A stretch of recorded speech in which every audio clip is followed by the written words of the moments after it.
Malabog na hapon po sa inyo lahat mga kaibigan.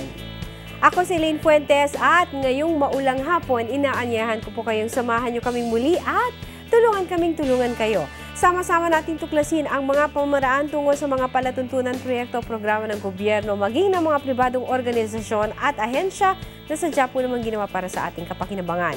Ibahagi rin po ang inyong reaksyon, suggestion sa ating email at fanpage na naka-flash ngayon sa inyong mga screen. Makilaw ka kaibigan dahil ito ay programang sadyang ginawa po para sa inyo.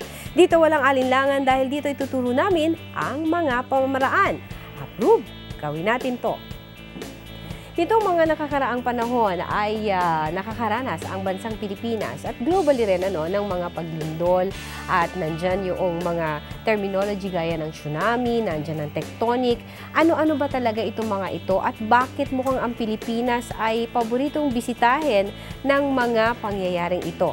Yung Pacific Ring of Fire. Tutuklasin natin yan ngayong hapon dahil kasama po natin walang iba kundi ang PHIVOLCS. Huwag kayong aalis. Babalik po kami.